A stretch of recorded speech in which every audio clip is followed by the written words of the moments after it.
So the big question is this: how do most agents who don't have access to the secrets that the top agents in our industry hoard to themselves grow and prosper in today's real estate environment?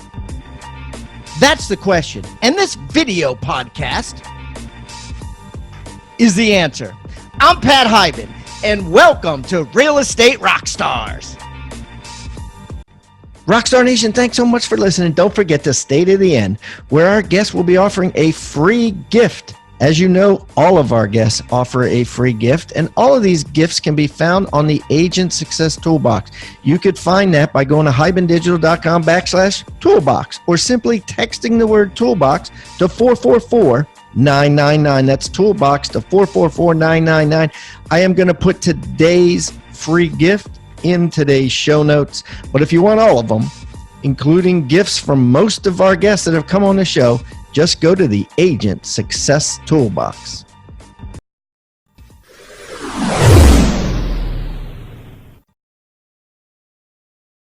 All right, Rockstar Nation, time for a state of the market with my co-host, Mr. Aaron Amucha Steggy. And what's going on, buddy?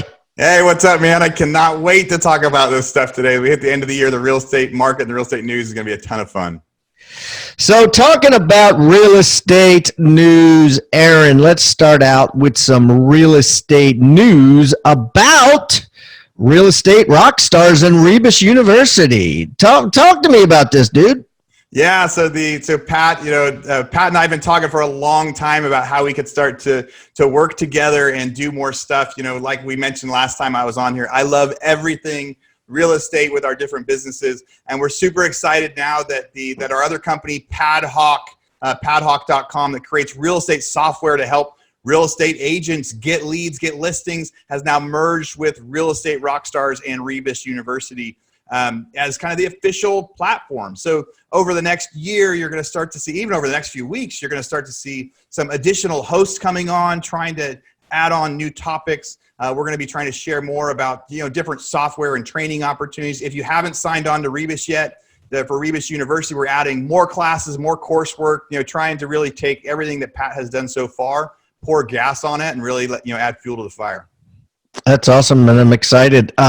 So I know Paul Morris has hosted a couple of episodes soon to come, and you yourself have. I know a few of our other past guests, Adam Roach, Matt O'Neill from Matt O'Neill Real Estate Company, all coming on as hosts soon, right? Yeah, we've got so many guys that, you had previously interviewed them. People loved their interviews on there. They did so good, and they've come on over the next few weeks to help us kind of fill in, guest host, try to see, each of their niches and see what the listeners want to hear. So we're excited about all the feedback we're going to hear on there. But yeah, Adam Roach, Matt O'Neill, Paul Morris, Ian's going to be doing some, I'm doing a few of them. We're really having a lot of fun with it to try to see what people want to hear. All right, well, exciting stuff. Let's get on to some news, some real estate agent, real estate commission, real estate industry news. What do you want to talk about first today, Aaron? Well, one of the fun articles you and I have been pushing back and forth to each other was, the fun, exciting predictions from Compass, right? Or not from Compass, from Inman. So Brad Inman came in and he did the big predictions of 2020. The top of this title says, NAR name change, retirements, big IPO. Let's start talking about that, Pat, as we jump into, taking those predictions. As I was reading them, I had to remind myself, these are just predictions. They haven't happened yet, but these are the fun predictions. And what do you think? Well, look, if anybody knows, if anybody is how do you say qualified to make predictions, I think Brad Inman is. I mean, he runs the largest real estate newspaper out there, and Inman News, and he's read probably more articles about more of this stuff than anybody I know, just as the chief of that company. But anyways, let's talk about this list. So the first thing on his list is there will be a booming real estate housing market, right? And he cites like ABCs, like a third grade can understand. The way that I learn, right, is A, low interest rates, B, a growing economy, a good economy, right? Everybody, very low unemployment. Everybody's got everybody's got more money than they did a year ago. And C, an expanding housing inventory, which a lot of people would debate C. So let's talk about this. Yeah, and when he says booming housing market, I think there's a lot of different ways people could say, booming housing market. I think booming housing market means, lots of sales, prices continue to go up. There seems to be there. And I think, and I believe in this prediction. I agree in this prediction, but I think there's going to be outliers, whether it's the entry level, there's not very much low income housing out there right now. So a lot of people that need housing are just completely priced out of their market. So they're going to be going to apartments no matter. Yeah, so I don't know what the hell what expanding means. That's my point, right? I think we can agree that low interest rates, yes, right? We can agree growing economy. Yeah, I mean, those are facts, right? Those are facts. The expanding housing inventory, though, why would Bernie Sanders come out and say he's going to do a 25% tax on house flippers, on the profit on house flippers? What is the reason behind that? The sole reason behind that, Aaron? Yeah, it says expanding housing inventory. Yeah, what does that mean? The reason is, why would Bernie say that? What's the reason? You're not getting me. What's the reason? Oh, just in order to prevent sales, right? To slow down flippers. Slow down because it's not affordable.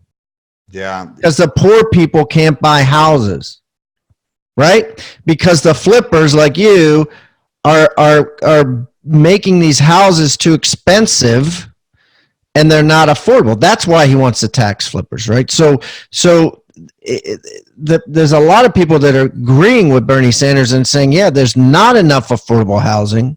There's not enough houses to buy. There's more people going into rentals. So the real estate market is not expanding. Especially for first-time buyers, it's contracting, and that's why Bernie Sanders came out and said, does that make sense? That totally makes sense. House flippers get a bad name for sure, and being able to to say like, hey, we're going to tax this extra, it is so less people will want to flip houses. Maybe there'll be less competition at the person buying the fixer, because house flippers will come in and maybe they're able to pay more than the first-time home buyer because they can see the opportunity and do more with it. So totally, yeah, it's definitely if that happens, right, it would definitely slow down flippers, slow down business completely, and prices would have to drop. Well, I guess, yeah, but I guess if you're a real estate agent and you work with first-time buyers and you work with flippers, you get paid the same commission on both. So I guess that would be kind of expanding, right? It would be because, I guess maybe I'm short-sighted and thinking, well, just because there's not enough affordable houses for buyers, it really means there's affordable houses for them, but they're dogs. I don't know. Maybe it just means that they're getting beat by flippers. What do you think? I mean, do you think? I also think flippers traditionally are going to use the same real estate agent. That real estate agent is usually going to have to list for only like 1 point instead of 2.5 points in order to do it, because they're giving them so much volume and things like that. So I think as far as like total commissions out there that can be grabbed, I mean, agents are going to get more commissions as a whole if it's not through flippers or big flipping companies and things like that, more the 1 or 2 off. So I can see that making an impact as well. Yeah. So I guess when people, and they can read a million articles about how that there's a potential for a housing shortage, but really it would be a potential for livable housing. Yeah.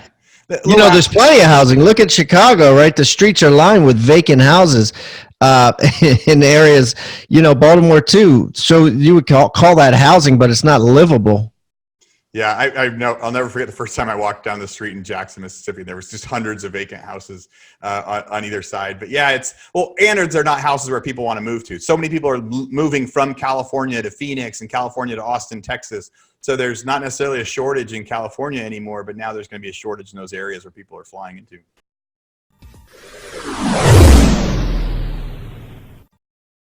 tribeofmillionaires.com. Guys, write that down. Rockstar Nation got a free special offer for you. Now, I've just written a book, and it's just been published. Co-authored it with David Osborne, who's been on this show multiple times. If you don't know David, he is one of the top execs at Keller Williams Real Estate, was personally mentored for the last 2 decades by Gary Keller himself, and he's in all kinds of businesses. His bio and explanation and everything is in this book.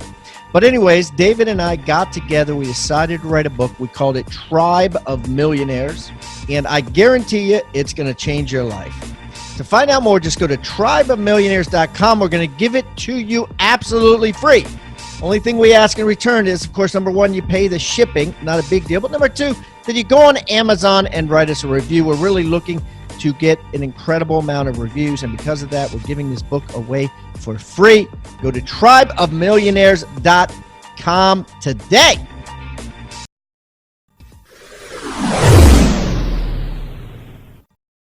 Yeah. All right, let's move on. So the number 2 is a big IPO. He's guessing, right, that because Airbnb came out, and Airbnb is a real estate company and had a very successful IPO, Compass Real Estate will file its S1 to go public. It'll be later in the year and not without difficulty. I'm reading. He says management changes will precede its filing. And a former Zillow executive will join the Compass team. I mean, a former Zillow executive will join the Compass team. Sure as hell seems like he's got inside information here. Yeah, talk about a bold, specific prediction. I think the idea is anybody that's gonna go big in the real estate space needs to find somebody from Zillow or that's done it before. I think with the Airbnb IPO, it has shown everyone that like real estate technology, there's no shortage of real estate technology out there, and as they get big, they can go. And I could see it being Compass. This definitely sounds like inside information. But there's probably a handful of companies that could do it. I mean, what does Compass do? Have you used the site? Have you seen what they do? I'm gonna be honest with you. I mean, I don't know. It's so ambiguous. It looks like Realtor.com. It looks like the same website as Realtor.com, but maybe exclusive listings and stuff like that. I mean, I'm sure if I got a Compass agent on here, they could break it down like a third grader can understand. And we encourage one to reach out to us. And I think I've had a few on here before, but we really haven't asked to break down their technology. I don't know if it always seems like a big idea when they say, okay, this company is going to announce it's going public, as if there's no other public real estate companies. But what people have to understand is if you buy and sell stocks, you can look on the New York Stock Exchange and buy RE/MAX today. It's been public forever. You can buy EXP Real Estate. Same thing. It's a public company, right? So, I think some of the hype is just that, right? It's just hype. It's what's the difference than a company that already is public? Most of the real estate companies are public. Yeah. Well, and a company going public is very different than a company like Airbnb going public, right? Like Airbnb is a real estate technology that wasn't based on agents and people. Like it's a real estate tech only, that has become a platform. Yeah, it's become a juggernaut. So comparing those two and saying, hey, because Airbnb did good, now Compass is going to file. It's kind of like, well, why would he pick Compass over anyone else? But I know more people will go public this year. I just don't know how big. He loves Compass. I mean, he talked about Compass a lot, but yeah, I don't know. I mean, obviously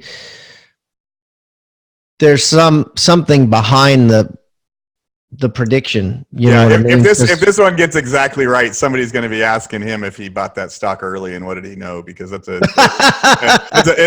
probably can't. Yeah. It's a very specific. Well, I mean, and again, you're assuming it's going to do well. I mean, like look at Uber and Lyft. They came out and went, plummeted. So, I mean.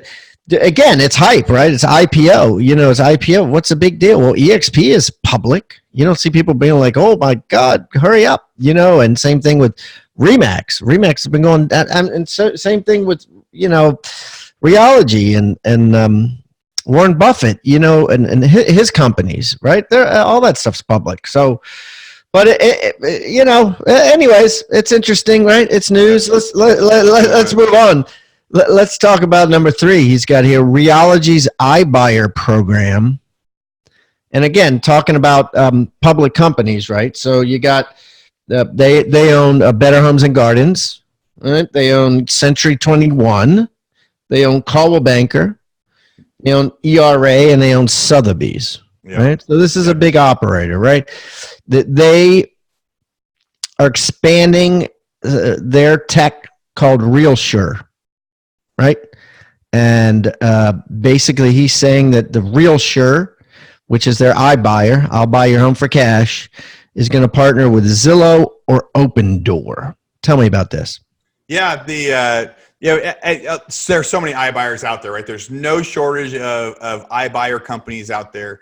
Zillow is fairly new at it, but Opendoor, I've sold a lot of houses to Opendoor. And I think with a lot of these too, a lot of these companies came out swinging at the beginning. They made a lot of offers. They bought some houses, they sold some houses, and they've learned a lot, and so in different places. Let me slow this down, Aaron. But you said you sold a bunch of houses to Opendoor. What happened? Like, what was it like? Yeah. So I would, and you were happy with the prices. Yeah. The first 5 or 6 I sold to them, I was very happy with that. So I would buy them as foreclosures. I would fix them. I would sell to them. And pretty quickly, I was able to make 75% of the profit I was going to make by selling it straight to them. And they were a cash buyer, so I didn't have to worry about 90-day flip rules. And so I got to see hey, selling this in a couple weeks. And they were a good buyer. They would go do an inspection. They would have about $1,000 worth of repairs come up, but they would close. And so the first ones that I did, it worked out really, really well. And all they did was go put a for sale sign in the yard and go relist it for the price that I was planning to sell it for. And not a huge markup. They would put just little markups in there.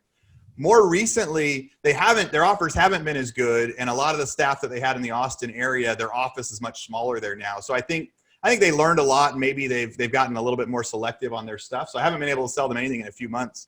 But I think kind of one of the ideas with that is because there are so many iBuyers, it's going to make a lot of sense for these big companies that have these giant real estate companies, instead of starting their own iBuyer. It makes a lot more sense to merge with the ones that are out there to be able to do something with their leads.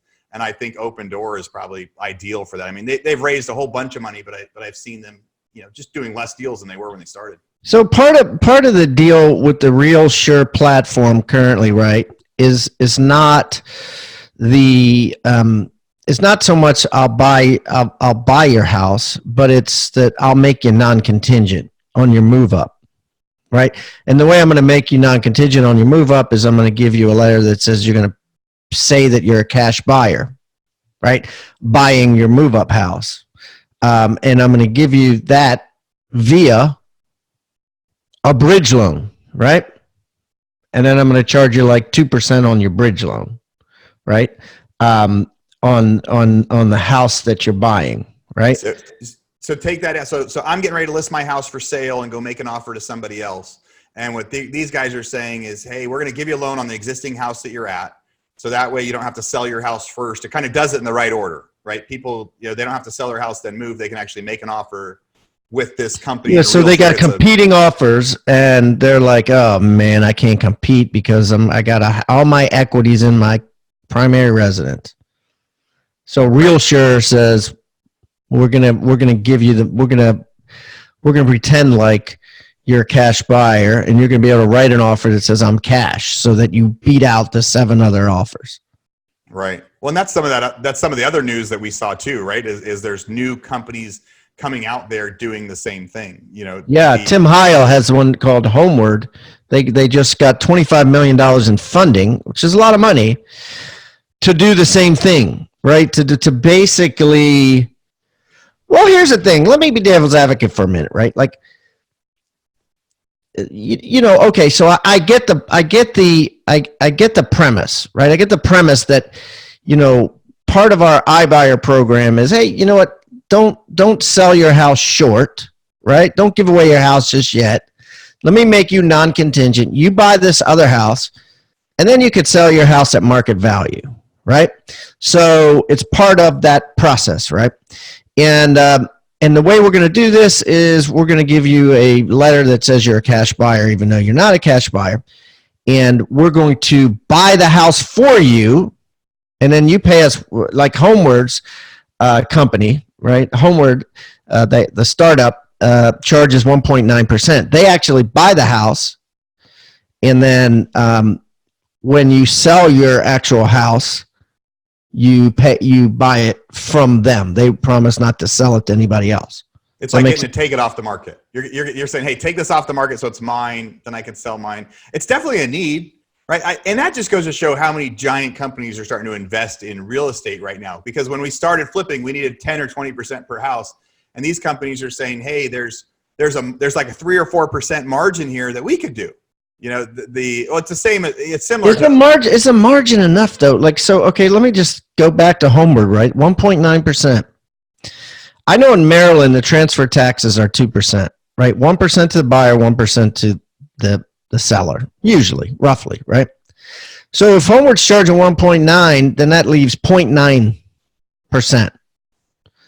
And you got other closing costs. You got to pay the title company. You got to pay, you got to pay things, right? So there's not much left for profit, when Homeward or RealSure buys the house for you cash, and then you buy it back again. I just don't know if the margins are, I guess maybe they're just using some investor money just to lose money at first, maybe you think, or whatever. And then eventually there'll be 3% or 4%, or 5%. You know what I mean? It just doesn't, it seems to me like there's not enough profit in there. So talk to me about this. Yeah. A lot of technology companies their values aren't based on profit. They're based on potential. Like Facebook was worth $1 gazillion before they had ever made any money because they saw the potential. It was losing money like crazy and its value kept going up because of its reach. Because they knew that one day when they turned on that profit center, it was going to be hugely profitable. And that's what we've seen now. It took several years for them to turn it on, and then they turned it on. And I think that a lot of these iBuyers are doing that. I mean, I read an article somewhere that was like, some of the first properties that Zillow and Opendoor and those guys bought had lost a ton of money, right? But they were still celebrating it because it was like, hey, this guy clicked and said, buy my house, and we bought it and we fixed it and we sold it. So we showed that could be done. And then, so starting with, is 1.9 enough? I can't imagine how 1.9 is enough unless there's a whole bunch what do you think the margins are for? So clearly we found that there's two ways to do this. You buy the house for the person, who wants to buy it, so they're non-contingent. Or you buy their house, which is what you did 5 or 6 times. You buy your house, and then you're non-contingent because you got an offer on your house. Right. Both ways work, right? What is the margin, do you think, that these iBuyer companies are making, or do you think they're all losing their ass? It's funny. Most of them are growing, but I think maybe now they're starting to get more profitable as they come up with the systems in place. You got to think too, if you're an individual house flipper and you're going to go out and spend $200,000 on a house, you're hoping to make $10,000 to $20,000 on that because you're going to have that experience for 3 or 4 months. The bigger money gets, the more they look at annualized return instead of per house. So a big fund is going to tell you, hey, for your $200,000 investment, we're going to give you 8% per year as your return, right? So, which isn't very much. So they're only trying to make $1,500 a month.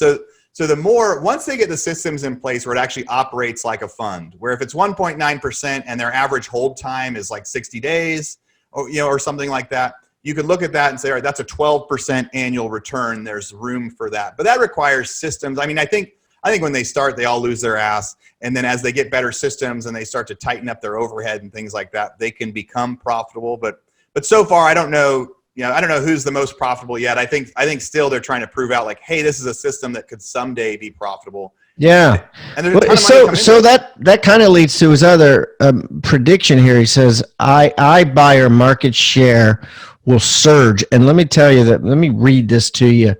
Again, talking about the same stuff we've just been talking to, right? iBuyer will represent 50% of all sales in major U.S. markets by the end of the year.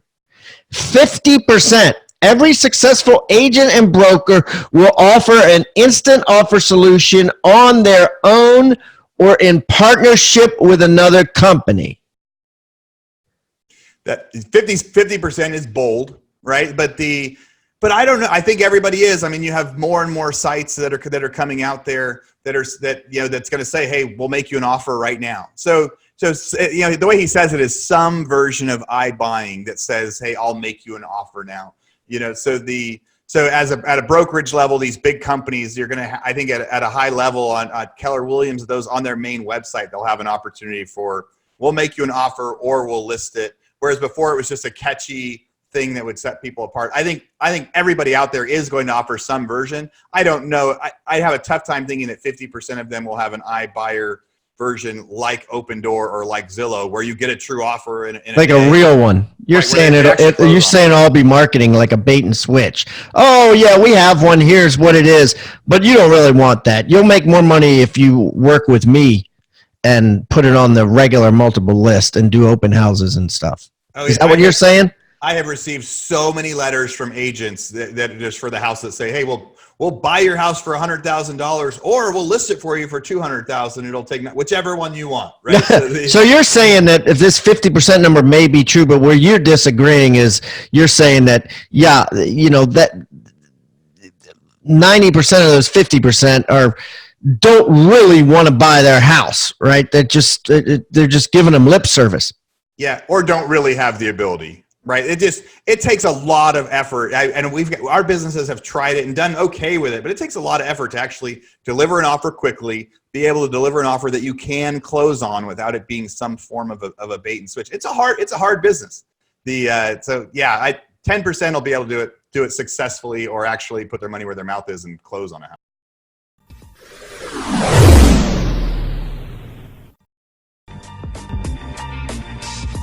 Do the math. It's worth every single dollar. That's a title of a comment that I got on my certified listing agent course from Rebus University. It's from Bill Reeg. This is what Bill says. Bill says, looking to take your listing presentation to the next level? I've closed 100 appointments since I took Pat's certified listing agent course.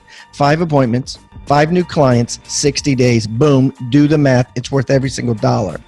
Thanks, Bill. But listen, guys, I am offering this to you if you haven't already taken it, because so many brokers and teams make their agents take it before they do a single listing appointment. But if you haven't taken it, you can go to rebusuniversity.com and get it now. Now, here's the thing. For 30 days, what I'm going to do is I'm going to give you that course. I'm going to give you the buyer agent course, which teaches you how to close every single serious buyer that calls on the phone or emails.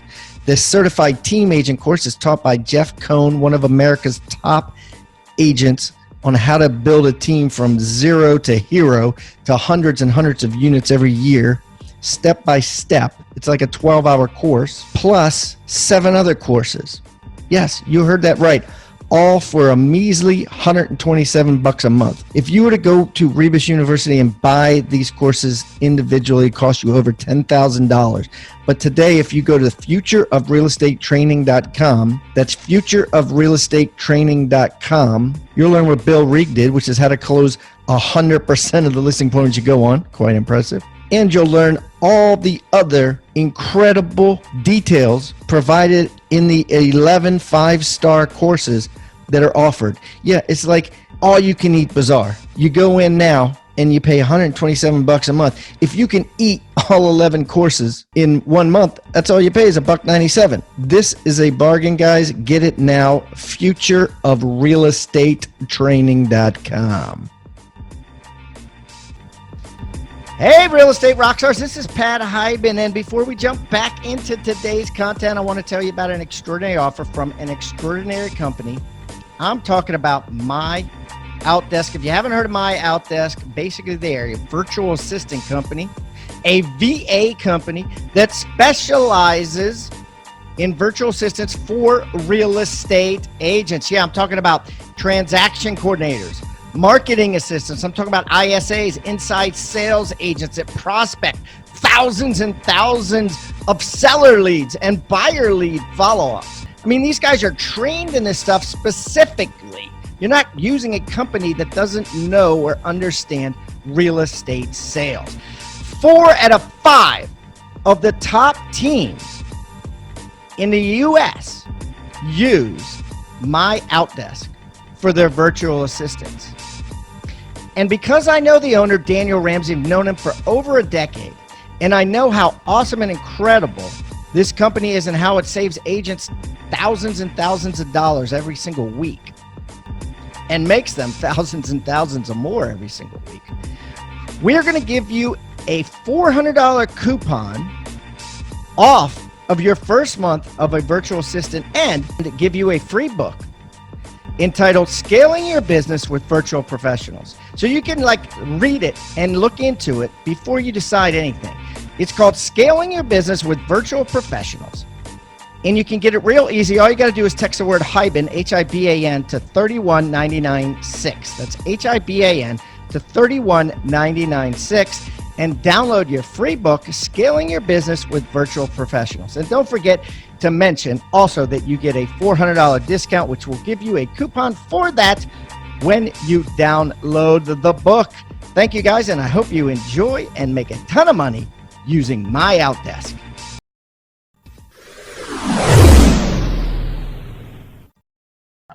I just wonder if then, because so many of them coming out, and because everybody's, every company is opening their own version of it, if they'll start competing, if the margins will start shrinking just because they're, they're kind of going to get, they'll go to Keller Williams and they'll get an offer, for $210, and then they'll go to Remax and they'll get an offer for $211, and then they'll go to Compass and get an offer for $212, or then they'll go to Zillow and get one for $213. Is that... That's totally what's going to happen. We put signs in all of our yards that says, "I'll buy your home." Right? We're not an iBuyer, but we'll tell people, "Hey, we're fixing this one, but let us make you an offer."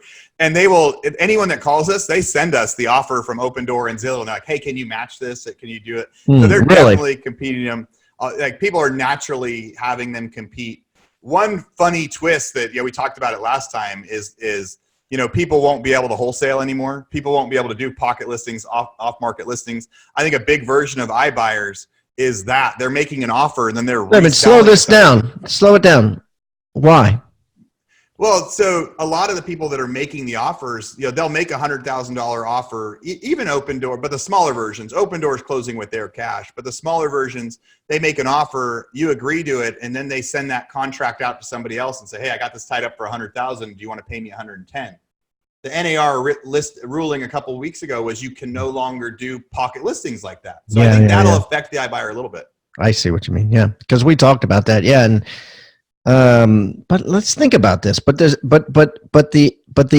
consumer has not listed with an agent. So that NAR thing was really for agents, right? It was like a thing for agents to abide by, right? The consumer doesn't have a license. So if the consumer wants to interview 5 iBuyer companies, I think the consumer gets to do whatever they want with that. I think my point was some of the people making those offers are the guys that aren't going to be able to close it themselves anyway. They make the offer to tie it up and then wholesale it to somebody else. And so that person making the offer, there might be. I can't imagine how fast and efficient it's going to be when you have a company like Open Door competing against a company like EXP or KW or whatever. You know what I mean? They're gonna the brokerage has got a ton of bureaucracy probably in the system that the Open Door doesn't have. You know what I mean? It's like you said, they're not going to be in a position to make a quick decision, a strong decision really fast, or maybe they will. I don't know. What do you think? Maybe that prediction is somebody's going to create one website that goes and gets the offers from Open Door. There is one. There's a guy. There's a guy that came on, and I wish I remembered it, but I don't. He has that thing where he'll actually go out. He'll do the work for you. His software will do the work for you. So you're the consumer. You go to his software. It goes out and goes to Aaron, and it goes to all these iBuyers. It gets 5 offers and gives you all 5. Yeah, I think so.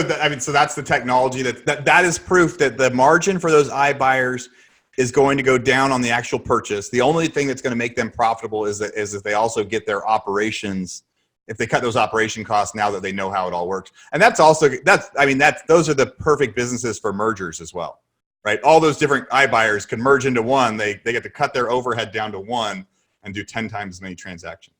Yeah. All right. And the last one that I think is worthy to talk about, and again, you could beat a dead horse with this, but nonetheless, it's worth mentioning. He says a squeeze on commission rates. Again, predicted for 10 years, but it probably hasn't happened it's always slow to go down. I've been in it 35 years. And it is, and I've seen commissions compress, but extremely slow, right? And so Brad Inman is saying all of a sudden there's going to be a squeeze. I mean, there's been a squeeze on him for a long time, but maybe he's saying that the straw that breaks the camel's back. He's saying realtors will not be disintermediated, meaning, they're still going to be needed, right? But the squeeze on commission rates will accelerate as too many digital middlemen, and I'm going to have you define that, too many digital middlemen continue to get their hands in the pie. Talk to me about this, Aaron. Something that you said that I hadn't even thought of. You talked about how slow they've actually come down. Because part of me thinks there's been a battle on commissions forever. As an investor, that's always the first thing that investors would say, like, well, what are you paying in commission? Well, my brother's an agent. Let's pay him instead. And so there's been a squeeze for a certain percentage of the market forever. But when you think about how long it's taken, when my grandma was first listing houses for us, she talked about, we used to charge 6% and we could get both sides, and now it's 5%. But really, you're right. It's down to maybe it's an average of. There's no real boldness where someone's like, I'll give you $500. What? Yeah. That's it. There's just no obnoxious negotiating change in it that I've seen. It's always very slow. But anyways, go ahead. So it's super slow. The digital middlemen. What's he talking about? I think it's even just the technology that's out there. The digital middlemen. It's like Realtor.com. So you can go on Realtor.com. You can go on Zillow.com. You can go on Redfin. You go on all these sites. And so now the consumer is educating themselves a lot more. You used to have to call your agent and say, I want a house with a pool that's 3,000 square feet, and your agent would have to send you this sheet. And they did all the work, and they would show it to you, and they would do that. But now the consumer says, I'm the one that told them which house to show me. I should be able to pay less commission because of it. And there is an argument with that. So part of that argument makes sense. But the actual deal and the negotiation is where the agents still have the ability to earn their keep, to do the negotiation, to say, hey, you were going to offer full price for this, but here's the comps. Let's offer a little bit less. And so and when we see iBuyers, I guess it goes hand in hand. If half the deals are iBuyer deals, well, then commissions will get cut down. We see lots of flat rate listing companies. We see them out there. But I think it's still going to be a small percentage of the market. People that aren't really, really good or big, transactions when they're selling a lot of houses, I could see the rates going down. But I think it'll just challenge agents to work harder to earn their part of that commission to show why they're. I had a sale that was, most of the time when I hire an agent, I want to say, hey, I'm giving you 10 different listings. These things are turnkey. We know exactly what it's going to sell for. It's going to be a VA buyer. You're going to have very little work. I want to pay you 1% as a commission fee. So and a lot of times that happens. But I recently did a deal up in Portland, Oregon, where it was similar. I was kind of jaded to the idea that my agent's not going to be able to help me do that much. And we had an offer for like $650,000, and I'd had the house for so long I was ready to get rid of it. And he said, "No, I'm gonna do this." And he negotiated and we ended up getting multiple offers and highest and best. And we sold it for like $30,000 or $40,000 more than I was ready to accept on it, because he did his job as an agent. And it kind of re-inspired me to realize, like, no, agents that do a good job and earn that are worth their commission. And then some. So yeah. But what I think he's talking about here is kind of the same strategy that you've used to negotiate commissions for yourself, in that you don't have time for the BS and the sales pitch or whatever. And you're just like, look, dude, there's 12 agents that I can choose from. I'm calling you. You want 10 listings or not? And the REO REO outsourcers like Fannie Mae, Freddie Mac, and stuff like that do the same thing. They're like, dude, I'm going to give you, 20 listings, 50 listings a year, but this is all I'm going to pay you. If you don't want it, I'll give it to somebody else. And most agents are like, okay, yeah, I'll take that deal. So it's the same thing, but the digital middlemen are like online things where where you could go in and you could find out, you can interview 5 agents online without physically meeting them. And they got to put, I'll sell your house for $375 and I'll charge you this much commission and I'll spend this much in an advertising budget and whatever. That's kind of like a middleman. And in the past, what's happened is, I want to interview 3 agents, and then you get emotionally caught up in it, and they sell you on why they're worth their commission. And then because it's a human being to human being interaction, the commissions tend to be higher because you're sold, and it's hard to say no up close. But with digital middlemen, it could be like Redfin or whatever, I could do this company for this or this company for this. I don't need to meet anybody. Just fill out the form and they're going to come out and put a lockbox on, So yeah, I think that, on the listing side, we see that. I mean, as buyers, I was thinking more like, hey, the realtor.com, but there's a company in Texas that we use that they charge $7 a day, and we upload our pictures and they list it and they're the agent on there. I think there's going to be. Wait a minute. They're a listing company. They will list your house for $7 a day.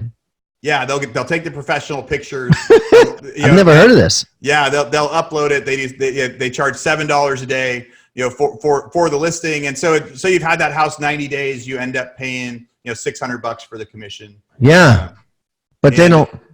That's fascinating. Yeah, and there's more and more of those out there. I mean, really, it's the job to get it onto MLS for you. I put on Facebook once. I said, hey, I've got 5 houses I need to list in Sacramento. Does anyone want to do it for 1 point listing fee?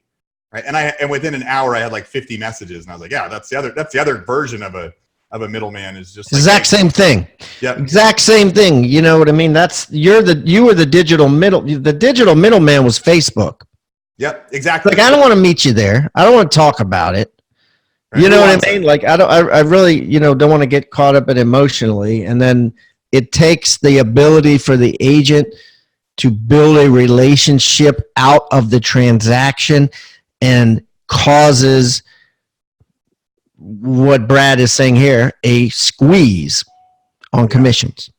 So I think there will probably be more examples of squeezing because of those digital middlemen that are out there, but I don't know if it's going to be any more of a dramatic of a shift than what we've seen prior. He said there's too many of them, right? Realtors will be, basically the squeeze on commission rate will accelerate too many digital middlemen.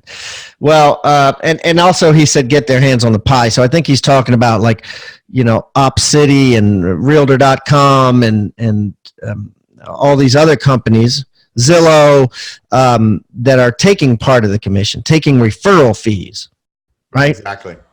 So you're taking referral fees. That's a piece of the pie.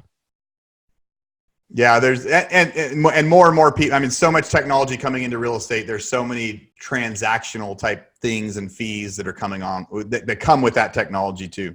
That someone's going, agents have to pay it. Somebody has to pay it. Yeah, beautiful. All right, Aaron. Well, listen, we're out of time and out of news. I appreciate you coming on the day. This has been a blast. I will see you for the next State of the Market. I cannot wait. Thanks, everybody. Bye.